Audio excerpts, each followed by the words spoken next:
On today's episode of The Real, I describe an incident that occurred when I was 11 years old that ultimately turned me into a full blown hypochondriac from that point on. I break down what occurred prior to the incident, the seeds that were planted in me that created the fear. I also describe obviously what happened during the incident that made me very fearful. And I also break down what happened after, the years after, that made me even more of a hypochondriac, and what I've done since to break that chain and overcome hypochondria for good. All that and more next.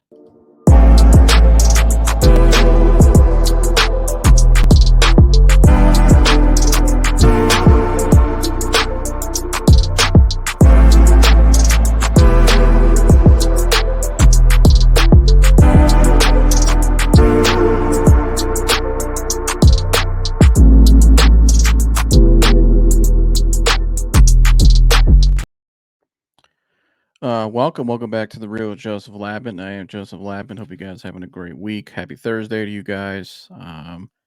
Weather was beautiful the last 2 days. Today though, got some rain. It was like it's getting a little chillier again the next couple of days. So got a little spring here in Northeast Ohio. The weather's very. One day it feels like summer almost, and the next day it just feels like winter again. So, but we'll take the warm weather though. I'm grateful for those days, and there's more to come here down the pipe soon. So I'm ready for that. But also, if you haven't seen our lives from earlier this week, Mike and I did a couple lives reacting to the NFL free agency frenzy going on, and we were going to do more like a day-to-day thing, but it kind of slowed down with the Browns, just kind of around the league. So we may do another live tomorrow or Saturday. I'm not really sure. We'll figure it out. If something big happens, do like an emergency live. I do know the Browns made some signings today, but um, so we'll recap all of it here pretty soon, probably this weekend, and just we're not going to do a live if there's not much going on. So, and not only that, too, I'm excited to do this today.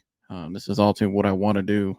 This is my main calling, doing anxiety support videos and sharing my wisdom from all the years of my experience and battle with anxiety and hypochondria and panic, and this is what I'm really here for. And so this is my main mission. What I want to do ultimately, in most of my videos, is talking about this, especially now the football season's over.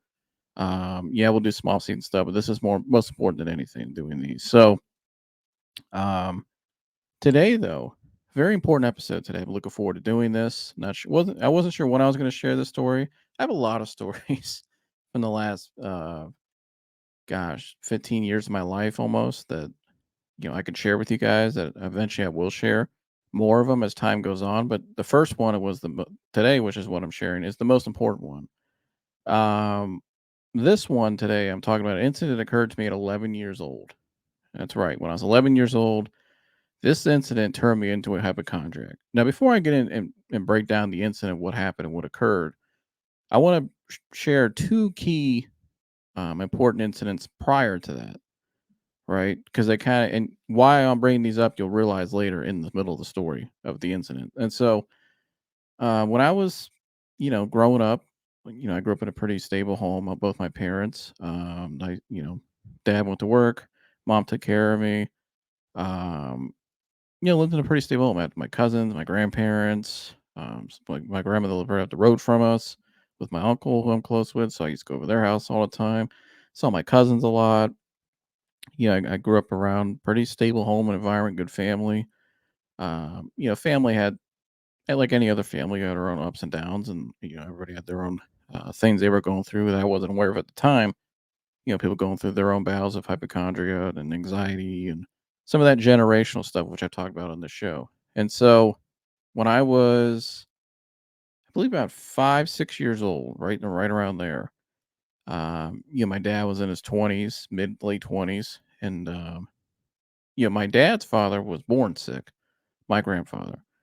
And so as time went on, they used to see him, he became very ill at times, and there was times he would have incidents that would occur from, diabetes and stuff like that. And so my dad and his two brothers, my uncles and my grandmother, they grew up in a house with somebody with, things that always happened to him. And so you see that happen to your dad a lot, you naturally start to become a little you know, anxious in a way, naturally, or just kind of worried about, gee, could that happen to me? Or it just starts to wear on you over time. You know what I mean? It's natural.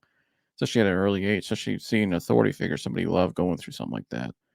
And so my dad now is, like I said, mid 20s, late 20s. I'm the only child so far, till my sister came years later. But um, and so yeah, my dad was kind of going through his little battle of anxiety and hypochondria a little bit. He was worried about something with his blood pressure, and he went to the doctor, and the doctor said, "Well, let's try this." And they prescribed him something, and a lot. Really, my dad was just, which he even said now, and looking back on it, he was just kind of had some things happen that he just kind of freaked him out.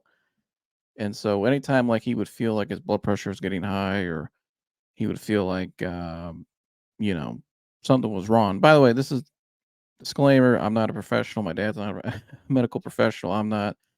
So anything that is going on in your life right now, you're worried about, get it checked by a professional. This is just me telling a story for educational purposes. Just throwing out disclaimer out there. And so, with everything I talk about today. And so, anyways, um, see, my dad's kind of going through it a little bit. He thinks there's something wrong now with his blood pressure. He's worried about it now. So now the seeds planted because he saw his dad have some of those problems. Um, and he's just kind of going through a spell. And I'm a little kid. I don't really remember a lot of what was going on at that time. I just remember this one day in particular, very vividly. I remember one day my mom and I went to Walmart, and my dad was back at the house, and my dad just started kind of panicking a little bit. He just wasn't feeling well. The medicine he was taking wasn't making him feel well, and he just wasn't feeling good. He started panicking, really, kind of basically having a panic attack. So his heart rate was up, and he thought something was wrong. He called down the street to his mom. His mom said, "Okay, you need to call 911." So then he calls us. After he calls them, and then so now we're on our way home. We're rushing home. Everybody's kind of freaking out a little bit and just kind of wondering what's going on. And I remember pulling up and see my dad standing there in like the doorway, and the ambulance had just pulled up. And I'm a little kid upset because I'm seeing this happen at my house, and my mom's a little upset. And I'm just, as a little kid, I'm just a little nervous and scared to see my dad go through this. And so we go inside, and they kind of settle him down. And they basically are telling him, now I know what happened now, as I'm 24 now. But I remember as a little kid just watching all this, I'm just kind of like scared. I'm like, what are they doing with my dad? What's wrong with my dad? What's wrong with my dad? And I remember my grandmother and my mom were like, it's okay. I remember even one of the paramedics even looked at me, and he was like, when they were leaving, they took him to the hospital. He was just like, your dad's fine, bud. Like, I've had this happened to me last week. That's what he said to me. And I was kind of like, okay. But I'm still kind of just a little nervous. I remember looking out the window and seeing them pull away, and my mom driving behind them. And I stayed back with my grandmother and my uncle. And we had neighbor, neighbors next door who were good family friends of ours. So I was hanging out with them as well. And so I stayed with them for the rest of the night. Went down to my grandmother's, had a great time with my uncle. He gave me a bunch. I remember he gave me a bunch of like memorabilia, old basketball, '90s stuff, and hung out with my cousins, ordered some food. I just kind of forgot about it, and time went on. And eventually my dad was fine. Came home that night, and now I know. Like I said, the doctor told me at that time what happened. He was just had a panic attack, really, and just needed to settle down for a minute. That's all that really happened to him.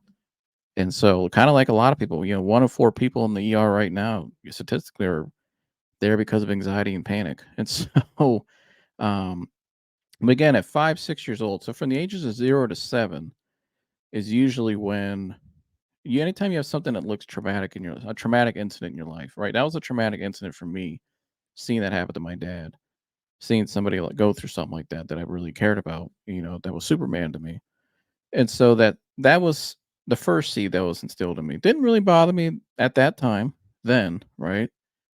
But years down the road, it would start to reoccur again where I would be fearful of it, of what happened to him happening to me, because I saw how he responded. And so that's how I responded. And he responded the way he saw other people respond growing up as well. See, I'm saying generational anxiety out of habits and patterns. And so, and beliefs. And so, fast forward now to 2011, 2000, winter of 2010, 2011. My first year playing middle school basketball. I'm at practice one day, and I'm not going to name anybody's names or anything, but I remember it was a joint practice of um, girls and boys from middle school. Right, it was a Saturday practice. Saturday practice usually were the most miserable practices because we did the most running and most conditioning, and you had to be there 8 a.m. We just ran basically for like 2 hours, felt like a track meet. And this day in particular, we were just having a bad practice and we weren't doing the drills properly. So the coach was making us run more. And so I remember one particular, it's one of the players out there was really struggling, just kind of was like huffing and puffing. I don't know this person's, and still don't to this day. I don't even know the person now, but at that time, I don't know what they were going through or, you know, what maybe what their personal health life was like. I don't know anything about them. I just went to school with them a couple years. Remember their name, which I'm not going to mention, but like I said, I don't really remember much of it, but about them. And so, but I do remember this day in particular. So we're doing our running, and I remember during the running too, this person was starting to get a little like kind of weak, and again, I'm not sharing this to frighten anybody. So whatever I'm about to say, don't feel like it applies to you, because that's what I did. Right? If you know you're healthy, you're healthy. I'm only sharing this all for educational purposes today to help you guys. And so, um, anyway, so we're at practice, and I remember me and this player collided during the running. We were like running like two at a time, and we like collided. They were just kind of like getting a little like out of it a little bit, and they eventually went to the side, and I think they started like, panicking a little bit and kind of just laid there on the floor. And I don't know what really happened. Then eventually the coaches made us just basically get out of the gym and go out in the hallway. And so we're out in the hallway now, and the person's like, I remember the player was just laying on the ground and was kind of like freaking out a little bit, yelling a little bit like, uh, just kind of a little scared. The coaches were over there trying to calm him down and saying it's okay. But I remember seeing this as a kid, as 10, 11 years old. It's the first time I really saw something like this in practice. And I don't know, it just really, I think a lot of it went back to going back to my dad's incident. I just, just growing up around kind of that hypochondria, when I would see things like this, sometimes it would start to, I would get really like, emotionally like into the situation, if that makes sense. Like it would really bother me. It would get my emotions high. I would get like really scared and into the situations anytime I saw something like this happen, especially with somebody's health. And so eventually, they called an ambulance that day too, to that practice for that player, and just for precautionary reasons. And the player went to hospital, was fine. We knew by the end of practice they were fine, and you know, I think it was just a mishap. I don't know. Like I said, I don't know what was wrong with that person. They ended up playing basketball after that, so everything was fine. It must have just been a day. Maybe they were just, I don't know, weren't drinking enough water. I don't know, but like I said, I don't know the person. But I remember though, just looking out. We were out in the hallway during that practice and looking out and seeing that, and it looked like a scene, right? It looked like a scene with the responders there and the coaches and just how scared the player looked. You know what I mean? It just kind of made me. I remember other players out there, all of us out in the hallway were kind of concerned and just looking, like just kind of. I think everybody was kind of like taken back for a moment just by the incident, because just you don't want to see something like that happen to one of your teammates or somebody you go to school with or anybody. You know what I mean? So, um, but I remember just seeing that scene. Right now, was another seed now that got planted. It looked like a scene to me, and that scene made me very fearful. Just kind of like, gee, I hope that never happened to me. What happened will happen to me. I don't want to be that person. You know what I mean? I don't want to. This looks scary. You know what I mean? And so now that seed's planted in me, and so that was in winter 2010, 2011. But the season went on, and I just kind of forgot about it. And that person came back, started playing. They came back healthy and played too, and everyone just kind of forgot about it. It was just whatever, and which kind of is what it was. You know what I mean? Just kind of both incidents were just kind of mishaps. Yeah, were just they were very smaller things than what I made them out to be in my head and how I remembered them to be from that point on of both those incidents. And so now fast forward to the summer of 2011. So after basketball season, now I'm playing football, and it's the end of July. It's 2011. It's hot. you know, um, Excuse me. I just got done playing baseball. By the way, I got to do this. Starbucks, you need to make better cups that you can put in the washer or in the dishwasher, and they don't bend up here inside the cup. So now I can't screw the lid on. But anyways, um, but still like the cup though. But yeah, I don't know. I'm just kind of kinda pissed about that, but anyways, shout out to Starbucks, I guess, I don't know, but, um, so fast forward to 2011, right? And I'm at practice, it's our first day, and our first day was always more of, we didn't wear pads right away, we just more our helmet, your cleats, you had your practice jersey on, shorts, it was more conditioning and walkthroughs and stuff like that, and so, it's hot out, it's the end of July, it's dry. That summer in particular, I think was very dry and hot, very humid.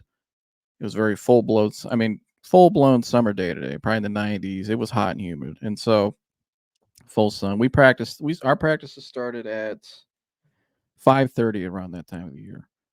And so that day in particular, I went to my grandmother's house all day. I was over at her house, just kind of hanging out, relaxed. I think I stayed the night over there. Um, and I was just over there just hanging out because sometimes I like to get out of my house as a kid and go over to her house because I could kind of go out in the neighborhood. At this point, actually, she was living in an apartment, but there was like stuff through the apartment buildings, so like a pool and stuff. And so I was kind of just over there chilling all day and living the life of a 11-year-old. And so my mom picks me up for practice. I go to practice, and at this time I didn't really know. I was kind of just an innocent kid. Like I was just kind of like I ate whatever during the day, drank whatever. I didn't really, all we knew was drink Gatorade and eat burgers and wings. I don't know. Like, that was kinda as a kid, like, you don't really care. And so, I was just like I said, I was just kinda like an innocent mind 11-year-old going to football practice, and I knew I was probably dreading a little bit because I knew we were doing a lot of running, and it was like, "Okay, it's this time of year again, but time to do it." And so, we start practicing, we start off stretching, and we started doing our sprints. And as we were doing our sprints, we were sprinting for probably about a good 10 minutes, 40-yard sprints. And doing a good amount of them because, like I said, it's first day, getting in shape, getting conditioning. And as we started to run, I just started to feel like just like a little lightheaded. Just like I started to feel a little off, no more than I felt a way I never had felt before. And as I'm starting to run, I just started to feel more like of this like drowsy feeling of like just low energy and just kind of feeling a little out of it. I'm just kind of like I never felt like this before. Like this is kind of weird. And so now I'm starting to kind of get a little panicky. I'm sitting there, so we would sprint 40 yards, stop, and then we get in lines, sprint another 40. And I remember we stopped in between the middle of it. I just started kind of like panicking a little bit. Like I was kind of okay. There's something wrong here. I feel like am I about to pass out or something? There's something wrong here. And both my parents were there that day, and so I uh I kind of just go like running over to the side, and I told my coach I was like, Something's not right."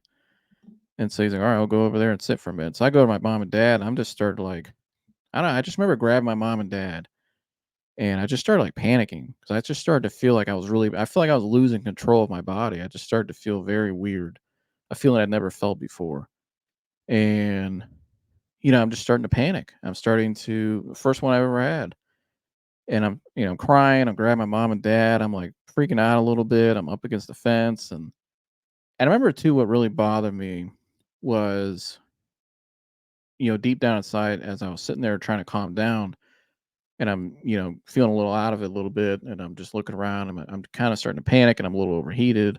I really just need some fluids and just settle down for a minute, and I'll be all right. But it took me a minute to kind of settle down, and so they're giving me water, and so now they go give me like two Gatorades, and I'm starting to drink the Gatorades, and I drink one, and so I'm sitting there. But I remember, like I said, what really bothered me the most was I thought my teammates were I just felt like everybody was looking at me, especially my teammates and my coaches and all the other parents are over there, and I just felt like all eyes were on me because I was the one that was at the practice having the incident right now, right? And so I'm freaking out, I'm upset, everybody can notice it, and I just felt like all eyes were on me, and I started to feel very embarrassed. I started to feel embarrassed, and I wasn't settling down, but my symptoms were getting worse. I was starting to feel like I was getting a little out of it. And looking back now from my observation, I could say this is I was just a little dehydrated, a little overheated. I just needed to sit for a minute and calm down, drink some fluids. Because I probably didn't drink enough that day as 11-year-old for the heat. And I think what ultimately happened to me, I just had a panic attack. That's really all it was. There was nothing wrong with me physically. I just needed to calm down and just take a minute to relax. And ultimately, I think looking back now, like I said, what I really was feeling was I was feeling the symptoms of a panic attack, really. And anybody out there's had panic attacks, and I've explained on this show many times, you know what that's like. Yeah, it's like kind of signs they get very extreme, high level ones. That's how they feel. Imagine your first one you ever had. A lot of you can probably remember that one more than any other one because it was probably the most intense to you because it was the first time you really felt like that. And that's how I felt. But what made it worse for me was I felt like people were on the outside judging me or not, basically, yeah, judging me. Like, I'm like, because I felt embarrassed. This was my own mind as 11-year old. I was like, oh no, people are oh, they see me crying now. They see me freaking out. What if they think I'm weak? What if they think I'm some soft kid now? Now it's like this. Now what? What are people's opinions about me now? Am I safe? Am I okay? Yeah, I don't feel safe right now. I remember my mom like looked at my dad at one point. She's like, "Do you think we need to like call for help or something? You think he's all right?" And my dad's like, "No, he's fine. He's fine." And my mom was just, mom was like, "You're okay. You're all right." So they're calming me down, and other parents were stepping in that I was really close with that are like parents to me still to this day. If I see them, like, "Hey, you're okay. Calm down. You're just overheating a little bit. Just relax." And I've seen this happen to other kids as well at that age. It's very common because we're kids, especially when it's hot out. But um, especially in your first day of practices as well. I'm not saying this is going to happen to anybody or your kid or anything. I'm just saying when you're not exercising like that all summer and you're coming out running 40-yard sprints. Yeah, remember I went and played baseball all spring. Baseball conditioning is a lot different than football conditioning. It's so especially running in the heat with the pads on and stuff. But I'm sitting there and after I drink my like second Gatorade, I drink two of them. Now I'm starting to calm down. I'm starting to feel better. I'm starting to feel a lot more like normal. I'm actually starting to feel pretty good. And I just kind of sat there for a while and just kind of relaxed. And my mom and dad just sat with me and kind of my mom was like just, rubbing my shoulder. My dad was like, "Hey, it's okay. Relax. It's all right. You're fine." My coach came over. He's like, he goes, "You all right, Joe?" He used to call me. And he's like, "You're all right. You're good." And now I'm starting to kind of feel normal again. Um, but again, when I was having that panicky moment where I was feeling the symptoms, where I was feeling like I was going to lose control, where I thought, gee, am I going to have to get called for help on now? Go back to those two instances I thought I told you, described to you in the beginning of this episode about my dad's incident when I was 5 and the incident I saw happen to the player at basketball practice and the winter before in 2011. Both those things made me fearful of them happening to me. And so when I'm in an incident myself, I become very fearful. But very similar probably to the other 2 incidents, particularly my dad's one, because I know more about my dad's incident. It was really just a small thing. I mean, it wasn't as big of a deal as I was making it out to be. But from that day forward though, and it became a now what? Now where do I go from here? And like I said, once I settled down and stuff and I kind of just started to feel back normal. And I eventually finished practice too. I eventually went back out there and finished practice and felt fine and felt normal again. And so I finished the day strong. But I just remember though from that point on, it was like I said, now I'm worried about how people think about me. Do people think I'm soft? Do people are people making fun of me? Especially particularly my teammates. This is the mind of an 11-year-old, right? Are my teammates thinking I'm weak now? Are they laughing at me? And oh, Joe was over there today crying like a little girl. And so now I'm worried about people's opinions about me, but also now I'm worried about my safety as well because now what I became now from that slowly over time after that incident, I was like, okay, I need to prevent that from happening ever again. So now I'm starting to obsess over it. I'm starting to I basically became very OCD after that incident. Like I would do certain like rituals and weird things and I would have obsessive thoughts and now I'm starting to think I got to drink a ton of water every day. I got to, eat a certain amount of food. I got to, I'm very attached now to water and food because I feel like that's going to help me prevent that incident from ever feeling like that again, from feeling embarrassed around people, but also from feeling that fear of how I felt like I was losing control of my body. And so now I'm a worry word. And from that point on, from that practice on to the rest of that season, it wasn't as bad. But as I started to get into basketball that next season, and I started to get into baseball. But here's what really happened too. Um, a year later, I'm at SeaWorld in Florida, and I'm walking through SeaWorld with my family, and now I'm starting to. This day I was feeling a little overdressed for some reason, and it was 96 out, it's middle of summer. We're in SeaWorld, and I started to feel a little hot again in the middle of SeaWorld. I was in like this little gift shop in like a corner of the in the middle of the park. And as I'm in the shop, we just got to eat lunch.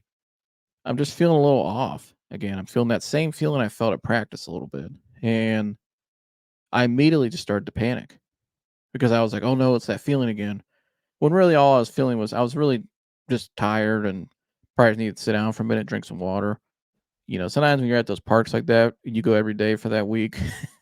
If you go down, you just start to get a little tired. And that's really all I was going through. And I just need to probably take a shirt off and put on a lighter shirt. But uh, I had like a polo shirt on that day for some reason. But but again, a small thing but my initial reaction now is when I feel this feeling, panic. I'm about to pass out. I gotta hurry. I gotta stop it from happening. That's what I thought was going to happen. So now I associated that feeling of um, that feeling overheated. I felt in practice. Now I'm feeling it at SeaWorld. Now I'm associating that feeling with something I could lose control. I need to stop it. So that only puts more pressure on me. So now I'm in the middle of SeaWorld having a panic attack. And then, they're giving me, again, now giving me Powerade. And I'm sitting there drinking that and I'm calming down. And I remember a lady next to me gave me like a nice little cold rag, this nice little lady. She's like, here, just this will help him. He'll be all right. And so after 20 minutes passed, which is typical for a panic attack, um, I started to settle down. And I remember my aunt went by me and set up the tennis shoes I had on. She got me like some flip flops and a lighter shirt. And I started to, feel better. I drank a couple Powerades, some water, and now I'm feeling okay. I'm feeling all right again. I go on the rest of the day and I'm feeling great. Feel like $1,000,000 and went on with my life. But from that one on now I'm going into 2012, going into football practice now. After that incident at SeaWorld, which was like a subsequent event to my initial event the year before at practice in 2011, now I'm starting to develop a fear of heat, right? I'm developing a fear of heat, of being out in hot weather, of hydration. All this is really just hypochondria, all centered around my health and my safety. I didn't feel safe. I started to associate not feeling safe in those environments and those certain incidents, right? From those certain incidents. And so in turn now, everything I'm doing, like I said, I'm obsessing over hydrating and food and water. I couldn't do anything throughout the day unless I drink a certain amount of water by this time, and I can't go to practice for until I eat and drink all this stuff first. And I just compared to me compared to my other friends at that time I used to hang out with, we used to hang out all the time every day. He used to go to their house. I was the most like, you know, like they were a lot more loose or whatever, living life as a kids. I'm 12 years old now, and I'm a full blown hypochondriac. I mean, I'm just like everywhere we went, it was fear. I remember we would go to like the rec center sometimes. We would hang out, or we'd go to like places we would go. And there was a couple times where I went over their house after that incident at SeaWorld.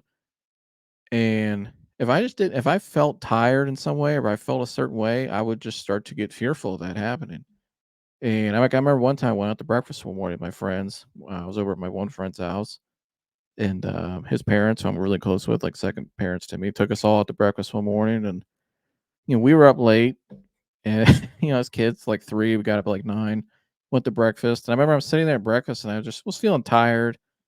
And, but again, I felt that tired feeling again. And so now I'm starting to, in the middle of the restaurant, I probably got up from the table, went to the bathroom probably 10 times, literally calling my mom. Like, I 'cause that would be my go-to was call one of my parents for, help or to calm me down if I didn't, because I didn't want them to know what I was feeling like. You know, I was trying to hide it. And all those because I didn't want them how I felt at practice. I felt like that day I didn't want people to think of me a certain way, or I was trying to protect my image. But it was only putting more pressure on me. And so, but that day in particular, I remember, and then eventually we went back to their house and I settled down. I remember I talked to my coach that day and he was kind of like, I get like that sometimes, but, and I started to feel a little more comfortable around them, because I feel like I didn't have to hide it anymore because I kind of noticed it. And that's the thing, I thought at that time I was hiding it from everybody, but everybody noticed it. They just were like, didn't want to say anything. And, but in turn, internally for me, I was just feeling just like a lot emotionally, just a lot of just worry and just emotion and just fear, just feeling a lot of fear. And, yeah, and going on a year later after that, I remember I went down to Orlando again for spring break in 2013 now. And, went out of town with my friend, close friend, same people, the parents, and they took us down to, Disney for a week and Universal Studios. And I remember one day we were at the park too, and, so I'm away from my parents, I'm out of state, first time I've ever done that at this point in my life at 12.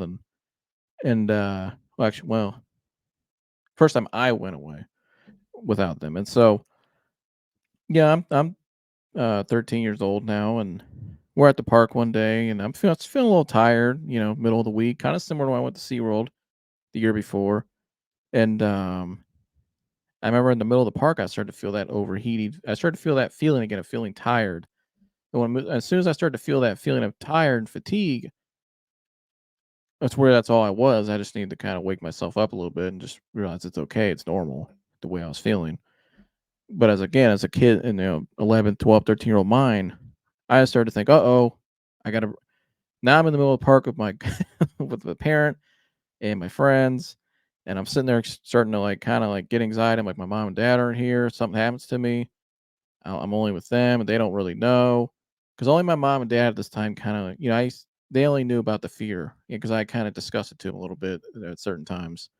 Um, like days before I go to practice, sometimes we would talk about it, and so I was slowly starting to open up to them about it, but nobody else knew about what I was going through. And so, but here I am, 18 hours away from home, and I'm in the middle of a park in the middle of Orlando, and I'm starting to feel like this. And so I was like, telling him like I'm not feeling well. Like I'm just not feeling well. And so we eventually left. We went back to the hotel, and I kind of just went and sat in my room all day and just kind of relaxed and was calling my mom and dad, and it was kind of like just kind of going, what the heck just happened, right? And so eventually I made it through the rest of that week. But I remember the rest of that week though, I eventually told my coach what I was going through, with a parent. He was my parenting coach, kind of what I was broke down to one morning, just kind of told him what I was going through, and what I was fearful of. And he talked to my parents on the phone a lot that week. And so I eventually just kind of like made it through the week, and, I'd stay close with him, and because I felt comfortable around my coach now that he knew. No, the fact that somebody else knew exactly what I was going through, it made me feel more comfortable the rest of that week. But again, from that point on, after that trip, I started to grow bigger fears now about separation anxiety, and about, and my hypochondria just grew more. Right now, I'm afraid of being out in heat. Now I'm afraid of, and like exercising and stuff like that, really exerting myself. Um, and I just started to really, that was the fear. And so from that point on, for the rest of my life, or until I stopped playing sports in 2015, when I had to leave school and basically just had to medically retire. Um, every sport I played after that, I just carried those hypochondriac habits with me. I mean, make sure I had to drink a certain amount of water. And like I remember there was days before like games and like early morning, I would just chug waters and, I would just and eat, and I would just get like feel so like bloated at game time or practice time, and it was so unnecessary. But again, I was a teenager who was a hypochondriac, who just had this fear, and everything I was trying to do was to prevent it from happening. And so anytime I was put in incidents where I felt change, where I felt uncomfortable, where I felt I was in an incident around people where I felt unfamiliar, I felt that anxiety, and I started to feel that, and I would go back into those habits of, check, make sure my trying to, I'll go back into those hypochondriac habits to try to make sure I was good first. Like I said, I had to like eat and drink a certain amount of water and all this stuff, and full blown hypochondriac. Like this is full blown hypochondriac. And yeah, that's just kind of how I was. That's what I became. And all from those incidents. And my main incident in 2011, when I was 11 years old at practice, really is what made me fearful for that time on and for a while. Even after 2015. It wasn't until I started to slow down um and really realize that all that stuff was fake and false. Once I found, the anxiety guys show, and I started to get the proper help in my life, that's when I started to realize, like, gee, all these things I believed, this hypochondriac identity that I've embraced, and these beliefs I thought were real, really weren't beliefs. They're not real beliefs. They're not all these illusions in my head, these ideas, these thoughts, these things I feel like I have to do to prevent something from happening. It never was real. And so, um, like I said, once I found the anxiety guy, once I got proper counseling, and like I started getting counseling in 2021, like real counseling, and these were the first incidents we really broke down. Was that incident, and then so once I started doing counseling in 2021, and I started to really kind of understand now, and everything I laid out for you today, I kind of broke down to the root cause, all the way down to my dad's incident when I was 5, and a lot of people don't know, and so. And the reason why I wanted to share this today is because if you're somebody out there who's going through hypochondria, think of maybe an incident that happened to you possibly from the ages 0 to 7, like me. Now, some people, not all first traumatic incidents or things that could cause you to be fearful don't have to happen from that age group, or it don't have to happen when you're a child. Even it could happen to you when you're an adult. It can happen at any time in your life. But for me, it was that age from conception to 7, which is common for a lot of people. It's not like we at those age in that age span when that stuff happens to us, or even from 0 to 10, it's not like we get fearful of it right away after. I mean, it shows up years later because that data is stored into our memory. And so now we face certain instances as we get older that maybe challenge us more because we're getting older as people, or we start to maybe some things happen to us, like happened to me. Now that stored data starts to go off in our head, like ding, ding, ding, like this is how we need to react, and it just escalates from there. And so I had my initial event, and then I had the subsequent events, and it ran my life. Hypochondria ran my life for years. And so also in 2021, I did the health anxiety program, which really helped me obviously go after hypochondria more than anything, because that's what it really targets. And so doing that, and then starting the podcast and kind of allowing myself to just be as vulnerable as I've been the last 2 years on the show and privately. And last year going through the inner circle program really helped me put the final nail in that, um, and close that chapter of my life for good. Now I could say I'm beyond hypochondria now. I'm beyond anxiety and beyond panic. I'm GAD. Now I'm just kind of pulling my life from getting back to normalcy, and kind of back to, my community, and just normal day-to-day life is what I've been doing for the last year now. Year and some change. Really almost 2 years. I would say the day I started this podcast was the day I really started to take off for good and turn the chapter for good. So, um, but yeah, that's what the incident made me a full-blown hypochondriac at 11 years old. And I wanted to share this with you guys today just so it can help you guys, maybe understand if you're going through right now. Maybe you can find out where, you know, you started having that. Maybe you had an incident at 11 years old. Maybe or whatever incident it was, or what makes you fearful, what makes you a hypochondriac. You really break that down piece by piece. Because ultimately, if you want to heal something, yes, you can go to the doctor and they can give you prescribe you something that can help you temporarily. And I'm not saying I'm against that or anything. That's between you and your doctor. But or you can go to talk therapy and talk about it for constantly, and not really have any like challenge. You're not getting challenged though. You're not really getting pushed to find the root cause. Until you find that root cause and identify it and reframe it and make peace with it, which Dennis has on his channel, and I'll link all that below, the Inner Circle program, and go to his channel, go to the playlist, reframing playlist, emotional reframing playlist, excuse me. Um, and I'll link a reframing one down below today that I used to help me with this incident in particular, that I practiced many, many times. And so, but until we start doing the actual inner work and true healing work, the hypochondria is going to keep a grip on you.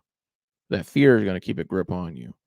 And so that's why I wanted to share this today, was to help you guys, maybe educate you guys, somebody out there that's going through hypochondria and doesn't really understand what's going on or wondering why. Because I get it. Sometimes we wonder, why am I feeling like this? Why am I afraid of this? And it feels like our minds just race 100 miles an hour. And each day we feel like we're just trying to survive and trying to get by. Right? That's like, and I know, because I've been one of you guys. Each day we're just trying to, like, I made it through today, right? And we get little spurts and spells, and we have a panic attack happens or something, and it goes away, and we're like, "Woo!" We go to or people run in the emergency room, and they walk out, and like, "Woo! I'm glad that's over." But it's not really, because it keeps reoccurring again and again, because you have to get to the root cause, to the truth. Once you identify the truth of what's really going on in your situation, and you start to act out as the person who is truth, if that makes sense. Yeah, I mean, you start to act an opposite of that person you've always been. So, like, for me, I had to act opposite of the person that was a hypochondriac. I had to create and write down who was the new person I wanted to become. Who did I role model? Who were my role models I wanted to be like Laird Hamilton or Reed Timmer, or guys like that, or Dennis. I want to be more like them, how they respond to things, right? And write down the evidence as well. I started to write down evidence of all the incidents I went through. And that was just a couple I named today. How I made it through each one of them, and nothing ever happened. My worst fear never happened. That fear I had at 11 years old, 12 years old, it never happened. Never happened. It never would. And so, most likely never will. What I mean? It's never happened. It's an illusion that just ran my life, a fear that ran my life.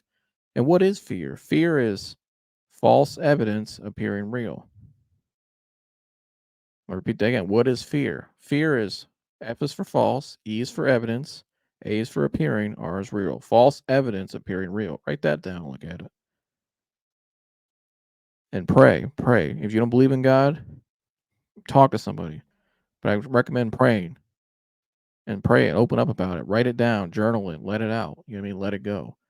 That's the first steps you can do to really help yourself overcome this, hypochondria, or whatever your fear you're going through. Take those chains off you and allow yourself to be free. And so, yeah, love all you guys. That's all I got for you guys today. Please leave a comment below how this maybe helped you. Maybe you can relate to the story as well. I'd really appreciate you guys' feedback. And yeah, I'm happy to say where I'm at now in my life, beyond all that hypochondria, beyond the anxiety.